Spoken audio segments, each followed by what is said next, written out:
विशेष Delhi इवांजलिज्म team के द्वारा इस पेज में थोड़ी समय वचन की मनादी के लिए समय दिया वाला टीम की हर एक सदस्यों को हृदय की गहराई से हम धन्यवाद देते हैं। आज प्रभु की उपस्थिति में थोड़ी समय वचन की मनादी के लिए हम अपने आप को समर्पण करेंगे। एक वचन आपके सामने पहले रखने के लिए चाहता है। बहुत ही सॉरी कहते हैं, थोड़ी समय नेट की जो समस्या जो चल रहा है इसी कारण मैं क्षमा मांगता हूं। हम वचन पढ़ेंगे रोमियो का पत्री 8वां अध्याय का जो पहला पद हम पढ़कर सुनाएंगे। अतः अब जो मसीह यीशु में है उन पर दंड की आज्ञा नहीं, क्योंकि वे शरीर के अनुसार नहीं वरन आत्मा के अनुसार चलते हैं। लिखा गया है अंत जब जो मसीह में है उन पर दंड की आज्ञा नहीं, क्योंकि वे शरीर के अनुसार नहीं वरन आत्मा के अनुसार चलते हैं। एक आत्मीय जीवन कैसे जी सकता है, हम इसी विषयों में बात करने के लिए चाहते हैं। एक आत्मीय जीवन में प्रवेश करने के लिए क्या चाहते हैं, इसके बारे में मैंने बात करने के लिए चाहते हैं। आइए हम और एक बार एक और वचन पढ़ेंगे। रोमियो का पत्री 8वां अध्याय का 24 पद, 7 का 24। मैं कैसा अभागा मनुष्य हूँ, मुझे इस मृत्यु की देह से कौन छुड़ाएगा। मैं कैसा अभागा मनुष्य हूं, मुझे मृत्यु की देह से कौन छुड़ाएगा। प्रेरित पौलुस ने रोमियो का कलीसिया के लिए जो पत्री लिखने के समय पर कहा गया वाला एक ही वचन है, मैं कैसा अभागा मनुष्य हूं, मुझे मृत्यु की देह से कौन छुड़ाएगा। मृत्यु की ओर से अथवा मृत्यु से कौन छुड़ाएगा, एक बहुत बड़ा एक ही सवाल है। दूसरी एक तरीका से बताएगा तो अय्यूब की पुस्तक में, बाइबल के अंदर एक अति पुरातन पुस्तक है, उत्पत्ति का पुस्तक का बराबर जो पुस्तक है अय्यूब का किताब। अय्यूब ने भी यही सवाल पूछा है, मनुष्य मरेगा तो क्या जी सकता है। यहां पे प्रेरित पौलुस ने भी यह सवाल पूछा गया है, ये मैं कैसा अभागा मनुष्य हूं, मुझे मृत्यु की देह से कौन छुड़ाएगा। प्रियो, मनुष्य का सबसे बड़ा समस्या यही है, मृत्यु से कैसे छुटकारा पाएगा या मृत्यु से कैसे उसके ऊपर विजय पाएगा, मरने से कैसे बाहर आ सकता है। पवित्र शास्त्र जो हम पढ़ने के समय पर उत्पत्ति के पुस्तक से लेकर हम देखेगा तो दूसरी अध्याय का 17वां पद में ऐसे लिखा गया है, इस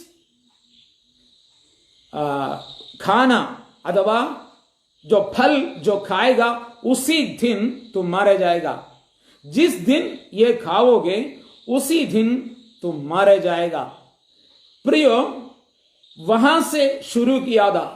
बाइबल में पहला मृत्यु के बारे में जो लिखा वाला भाग वही है। प्रभु परमेश्वर ने मनुष्य को सृष्टि करने के बाद अथवा एदेन वाटिया में उसको लगाने के बाद उनको दिया वाला आज्ञों का मध्य में यह भी बात बताया गया है, इसी वाटिया का सारी फलों को आपको खा सकता है मगर एक वृक्ष का फल खा नहीं सकता है, बुरे और ज्ञान की वृक्ष का फल। जब उसी दिन जो खाओगे उस दिन तू मारा जाएगा। प्रियो, हमने एक बातों को ग्रहण करना है। डॉक्टर्स होने के पहले बाइबल कहते हैं, मेडिकल साइंस होने के पहले बाइबल कहते हैं, मेडिकल शास्त्र रूप होने के पहले बाइबल कहता है, तुम उसी दिन। बहुत ही किताब है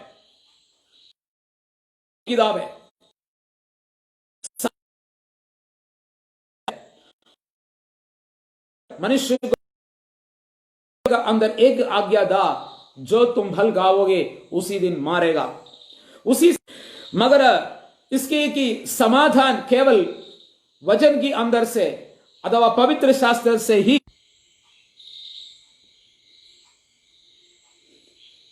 प्रियो, इसलिए हमने इसी बातों को ग्रहण करना है। अब एक वचन हम और पढ़ेंगे, रोमियो का पत्री 5वां अध्याय का 12वां पद। इसलिए जैसा एक मनुष्य के द्वारा पाप जगत में आया और पाप के द्वारा मृत्यु आई और इस रीति से मृत्यु सब मनुष्यों में फैला गई। यहां पे लिखा गया है एक मनुष्य से पाप सारी मनुष्यों के अंदर अथवा जगत में आई है। उस एक मनुष्य के पापों के कारण पाप सारी मनुष्यों के अंदर फैल गया है। देखो, एक मनुष्य के द्वारा जगत में पाप प्रवेश हो गया है, उस पाप हर एक मनुष्य अंदर फैल गया है। बहुत पहले से लेकर बहुत एक ही सवाल हृदय के अंदर था, पाप कैसे फैलेगा? सभी मनुष्यों में एक मनुष्य के अंदर से कैसे फैलेगा? एक सवाल था। मगर आज हमने अभी की जो परिस्थिति के अनुसार हम देखा जाएगा तो कोरोना चीन में वुहान के अंदर से एक व्यक्ति के अंदर प्रवेश किया था। अब देखो, सारी विश्व भर के देशों में वुहान के अंदर से निकला वाला एक व्यक्ति के अंदर से पूरे संसार में अथवा पूरी दुनिया में पाप फैल गया है। समझने के लिए बहुत ही आसानी हो गया है। अगर है तो देखो, मनुष्य की दृष्टि से जो देख नहीं सकता है, ऐसे वाला वायरस, बैक्टीरिया, कई प्रकार का जीन, सब कुछ बड़ी इजी से, बड़ी आसानी से सारी मनुष्य के अंदर फैल सकता है। अगर है तो हमने एक बातों को बाइबल कितना सच्चाई कहते हैं। मूल एक व्यक्ति के अंदर से पाप हर एक लोगों के अंदर, हर एक संसार के अंदर फैल जाता है। अब देखें तो सारी मनुष्यों के अंदर पाप फैल गया है और देखो, पाप का एक ही सजा है। रोमियो का पत्री 6 का 23 पदों में ऐसे लिखा गया है, क्योंकि पाप की मजदूरी, बस देखो, क्योंकि पाप की मजदूरी है, परंतु परमेश्वर का वरदान हमारे प्रभु मसीह यीशु में परंतु परमेश्वर का वरदान हमारे प्रभु मसीह यीशु में अनंत जीवन है। देखो, पाप के लिए एक मजदूरी है, पाप की एक सजा है। प्रियो, कई प्रकार की दबावों में, परेशानी में रहने वाले लोगों, मेरी बातों को कृपया ध्यान से सुन लीजिए। क्या है पाप? पाप क्या है? ये बातों को पहले हमें समझने की आवश्यकता है। ग्रीक में एक शब्द है हमाटिया।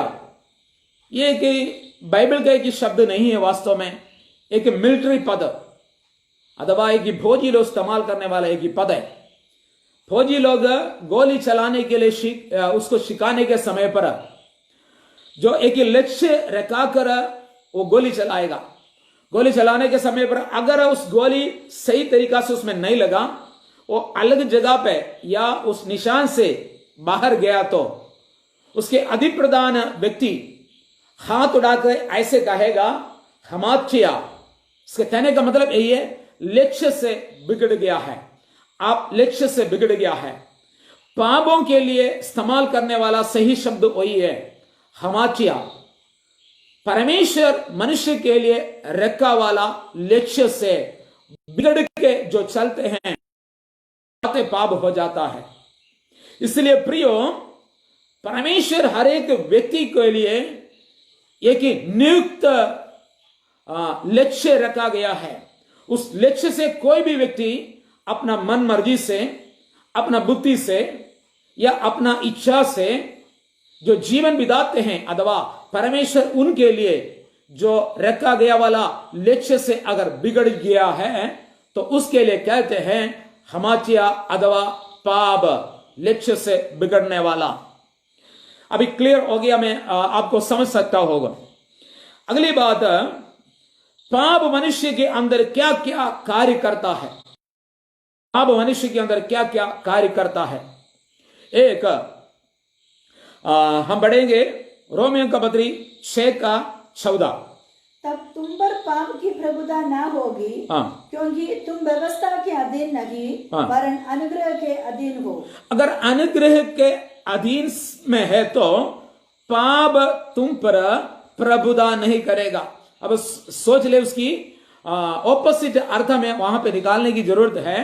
पाप बोलो, इसलिए प्रिय इच्छा के विरुद्ध हमारे अंदर प्रभुता करने वाला, हमारी अच्छा तो करने के लिए मैं चाहता हूं, मगर हम नहीं जानते हैं हम इच्छा के विरोध जो करते हैं। कारण क्या है? पाप मनुष्य के अंदर प्रभुता करता है। अगली बात, परमेश्वर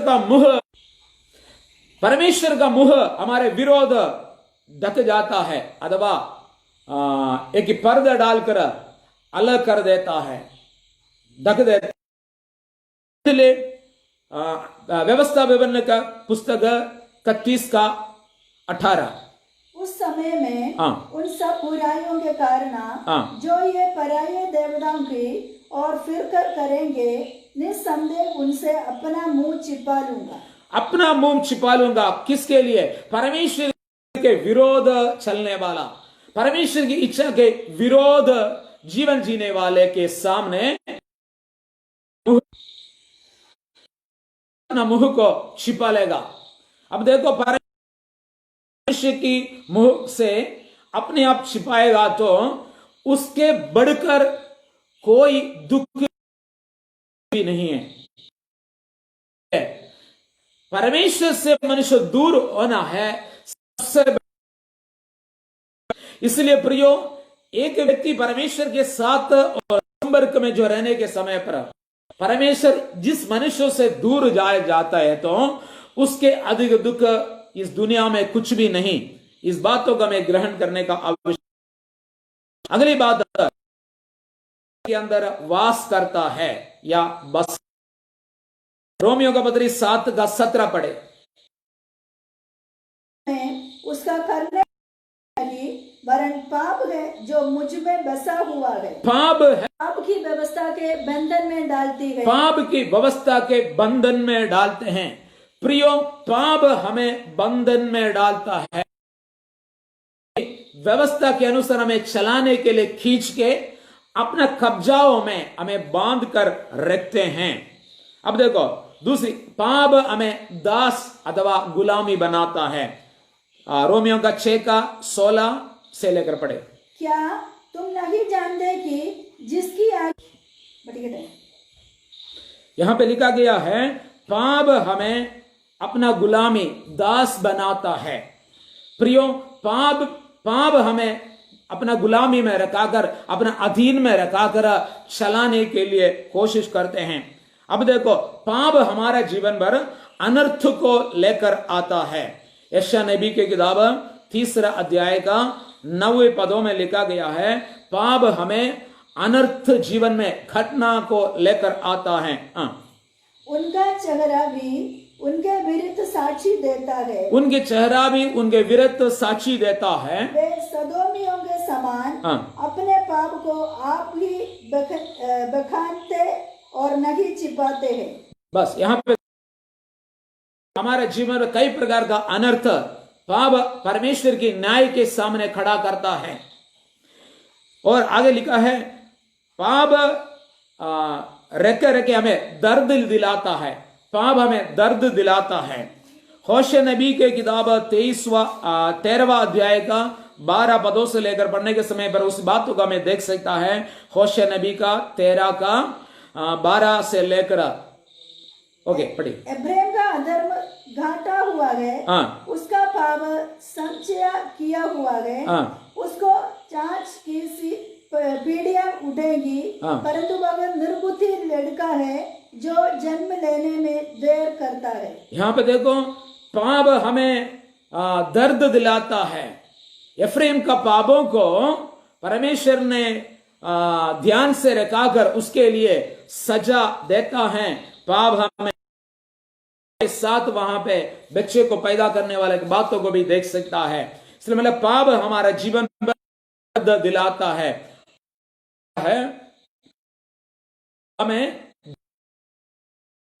अवसर मिलेगा तो हमें मार भी डालेगा।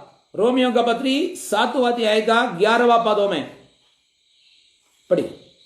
रोमियो का पत्री 7वां अध्याय का 11वां पदों में। क्योंकि हाँ। पाप ने अवसर पाकर आज्ञा के द्वारा मुझे बहकाया, हमें भड़काया, और उसी के द्वारा मुझे मार भी डाला। उसी के जरिए हमें मार भी डाला है। देखो, पाप हमें धोखा भी देते हैं अवसर के अनुसार और मार भी डालता है। प्रियो, अभी पाप के बारे में मैंने बहुत कुछ बातें, पाप कैसे कार्य करता है एक मनुष्य के जीवन पर, मैंने कई बातों को मैंने बताया।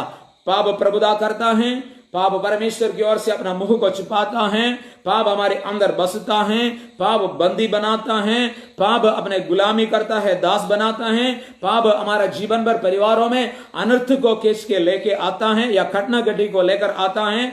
पाप हमें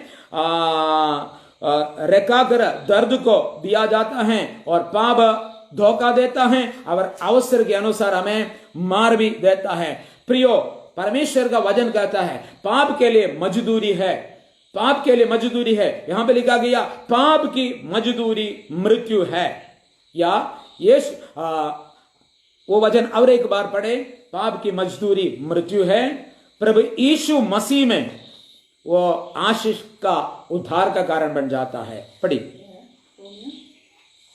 6:23 में बढ़ेगा। क्योंकि पाप की मजदूरी तो मृत्यु है, परंतु परमेश्वर का वरदान हमारे प्रभु यीशु मसीह में आनंद जीवन है। अब देखो, पाप से छुटकारा देने के लिए प्रभु यीशु मसीह के अलावा हमारा जीवन भर और कोई नहीं है।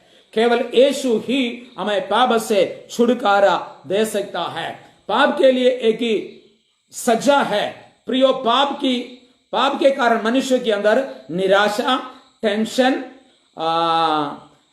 क्षोभ, क्रोध, बीमार, दर्द, झगड़े, शंका या शक, सारी बातें हमारे जीवन पर उत्पन्न होता है। एक व्यक्ति के अंदर इसी प्रकार से पाप का कई प्रकार का फल जीवन में प्रकट होता है। अंत के समय पर हमें आखिरी नरकों के ओर हमें लेके चलता है। बाइबल कहता है पाप के लिए दंड है। केवल नहीं, हम जो करने वाला पाप के लिए हमारा पीढ़ी भी उसकी सजा भोगना पड़ेगा। हम पढ़ेंगे निर्गमन का किताब 20वां अध्याय का 5वां पद। तो उनको दंडवत ना करना और ना उनकी उपासना करना, क्योंकि मैं तेरा परमेश्वर यहोवा, ध्यान रखे, मैं तेरा परमेश्वर यहोवा है, जलन रखने वाला है परमेश्वर हूँ। और जो मुझसे बैर रखते हैं उनके बेटों, पोते और परपोते को भी, उसके बेटे, पोते, परपोतों को भी मैंने क्या करेगा? पितरों का दंड दिया करता, पितरों का दंड देते हैं। इसलिए प्रियो, ध्यान से सुन ले, आपकी परिवारों में जो समस्या आजकल चल रहा होगा वो आपने का पूर्वजों ने किया वाला पापों का फल हो सकता है। अगर आपने जो करने वाला पापों के प्रतिफल भी, सजा भी, आपका पोते परपोते भी सजा भोगना पड़ेगा। आपके जीवन में भी कई प्रकार की समस्या आपकी परिवार में आने का एकमात्र कारण आपका पाप हो सकता है। आप निराशा में रहने वाला व्यक्ति हो, जीवन में आर्थिक समस्या में डूबे वाला व्यक्ति हो, आप टेंशन में जीवन बिताने वाले व्यक्ति हो, उसी कारण आपका नींद उड़ जाते हो, या कई प्रकार का बीमार में हमेशा आप दबे हुए रहने वाला व्यक्ति हो, मृत्यु का डर आपके जीवन में हमेशा रहते हो, कोई जीवन में सफलता नहीं हो, ऐसे कोई भी व्यक्ति इस बातों को सुन रहा है तो कृपया आगे दिनों में भी है तो भी इस बातों को आप सुनते हुए, आपकी परिवार पूरे निराशा में डूबे हैं तो आपने एक बातों को ग्रहण करना है, एक जीवित वाला परमेश्वर इन सारी बातों से छुटकारा देने के लिए आपके सामने है। और भी पाप की भविष्य बहुत ही लंबे है। एक और दो वचन पढ़ के हम समाप्त करने के लिए चाहते हैं। देखो रोमियो का पुस्तक 3 अध्याय का 23वां पदों में ऐसे लिखा गया है, सब जने पाप किए हैं इसलिए कि सब ने पाप किए हैं और परमेश्वर की महिमा से रहित हो गया है। पवित्र शास्त्र कहते हैं सब लोग पाप किया है, पाप करते परमेश्वर से महिमा से रहित हो गया है। इसलिए प्रियो, परमेश्वर से महिमा से रहित हो गया वाले लोग, परमेश्वर से जो वापस आना है, पाप के कारण है मृत्यु जगत में आई है। इसलिए मत्ती के सुसमाचार 1:21 में ऐसे लिखा गया है, जो यीशु मसीह का जन्म के बारे में वहां पे लिखा गया है। यीशु मसीह जन्म लेने का एक ही उद्देश्य है, यही है दुनिया को अपना पापों से छुड़ाने के लिए इसी का नाम यीशु रखना है। वो अपनी जनों को अपने पापों से छुड़ाने के लिए जन्म ले रहा है, इसलिए उसको यीशु नाम रखना है। प्रियो, यीशु मसीह का जन्म का एक ही उद्देश्य था, वो मनुष्यों को अपने पापों से छुड़ाने के लिए था। यीशु मसीह जगत में आकर एक समय पर व्यभिचार में पकड़ा वाला एक स्त्री से कहा गया है, नारी तुम्हारा पापों को मैंने क्षमा दिया है। एक लकवे वाला व्यक्ति से यीशु मसीह ने बोला है, तुम्हारा पाप को क्षमा दिया गया है। एक दिन एक व्यभिचारिणी स्त्री अथवा व्यभिचार करने वाला नारी एक इत्र लेकर उसकी पावों में डाला गया था। उसी स्त्री से यीशु मसीह ने कहा गया है, ये इसका अनेक पापों को मैंने क्षमा दिया है। प्रियो, यीशु मसीह दुनिया में रहने के समय पर वो पाप को क्षमा देने के लिए आया है। बहुत ही धर्म गुरु दुनिया में आया है, बहुत ही ज्ञानी लोग आया है। कोई भी मनुष्य को पापों से क्षमा देने के लिए नहीं आया है। कई अच्छे बात कहाँ हो गया होगा, मगर कुएं में पड़ा वाले व्यक्ति को ऊपर चढ़कर आओ कहने से कोई लाभ नहीं है। जो कोई उत्तर करा उसको कुएं के अंदर से निकालना होगा। वैसे पापों में गिरा वाले लोगों को पापों से छुड़ाने के लिए यीशु मसीह जगत में आया गया है। और पहले कुरिन्थियों 15 अध्याय का 3 पदों में यीशु मसीह पापों के लिए पवित्र शास्त्र के आधार पर मारा गया है और उसके खबर किया है अथवा उसका अंतिम संस्कार किया है और पवित्र शास्त्र के अनुसार 3रा दिन जी उठा। प्रियो, यीशु मसीह मनुष्य के पापों के लिए मारा गया है। यीशु मसीह पापों के प्रति दुनिया पर आया गया है। यीशु मसीह संसार में पाप से लोगों को बचाने के लिए इस धरती पर आया है। और यूहन्ना का 1 अध्याय 12 पदों में उसको स्वीकार करने वाला और उनके नामों में विश्वास करने वाला हर एक लोगों को परमेश्वर का संतान होने का अधिकार दिया है। जो कोई उस पर विश्वास करेगा, उसके नाम पर विश्वास करेगा और अपने पापों को कबूल करेगा, उनके लिए सारी यीशु मसीह उनका पापों का क्षमा देकर अपना एकलौता बेटा बनाने के लिए उसको अधिकार दिया जाता है। और यूहन्ना का पहले पत्री 1 अध्याय का 9वें पद में ऐसे लिखा गया है, पढ़िए। सच्ची ज्योति जो हर एक मनुष्य को प्रकाशित करती है, जगत में आने वाली थी, वह जगत में था और जगत उसके द्वारा उत्पन्न हुआ और जगत ने उसे नहीं पहचाना। वह अपने घर आया और उसके अपनों ने उसे ग्रहण नहीं किया, परंतु जिन्होंने उसको ग्रहण किया उसने उन्हें परमेश्वर की संतान होने का अधिकार दिया। उसको परमेश्वर का संतान होने का अधिकार दिया है। अर्थात जो उसके नाम पर विश्वास रखते हैं, वे ना तो लहू से, न शरीर की इच्छा से, न मनुष्य की इच्छा से, परंतु परमेश्वर से उत्पन्न हुआ है। बस यहाँ पे देखो, जो कोई उस पर विश्वास करेगा वो परमेश्वर का संतान होने का अधिकार दिया है। 1 यूहन्ना उसका 1 अध्याय का 9वें पद, वहां पे ऐसे लिखा गया है, जो कोई अपना पापों को कबूल करके जो माफी मांगेगा वो हमारी पापों को क्षमा कर सारी अधर्मों से शुद्ध करेगा। पढ़िए। यदि हम अपने पापों को मान ले तो वह हमारे पापों जो अपनी पापों को मान ले तो वह हमारे पापों को वो हमारी पापों को क्षमा करने और हमें सब अधर्म से शुद्ध करने में सब हमारे अधर्मों से शुद्ध करने के लिए विश्वास योग्य और धर्मी है। यहाँ पे देखो, अगर आपकी पाप यीशु मसीह ने क्षमा नहीं दिया, आपने पाप क्षमा करने के लिए क्या करना है? एक, अपना पापों को पाप समझना है। दूसरी, पापों से पश्चाताप करना। तीसरा, पापों से माफी मांगना। तीसरा, पापों को छोड़ना है। ये चार बातों को किया जाए, आप जितना बड़ा कठोर पाप किया वाला व्यक्ति हो, आपका पापों को क्षमा मिलेगा। अगर प्रभु ने आपका पापों को क्षमा नहीं किया जाए, यहां पे प्रभु यीशु मसीह अधर्मी और अविश्वस्तता का मन होने वाला व्यक्ति बन जाएगा। प्रभु अपना स्वभाव को त्याग नहीं सकता है, इसलिए वो धर्मी है और विश्वास के योग्य है। यहां पे आपकी पापों को क्षमा नहीं मिला है तो वो अभी विश्वास के योग्य नहीं ठहरेगा। इसलिए प्रियो, यीशु मसीह अपना स्वभाव से 100% क्षमा देने के लिए और धर्मी है। इसलिए आपका पाप जितना कठोर हो, प्रभु आपकी पापों को क्षमा देने के लिए विश्वास के योग्य और धर्मी परमेश्वर है। आज हमारे बातों को सुनने वाला, हम जो पहले जो वचन जो पढ़ा है, अब जो मसीह में है उसको कोई दंड की कारण नहीं है।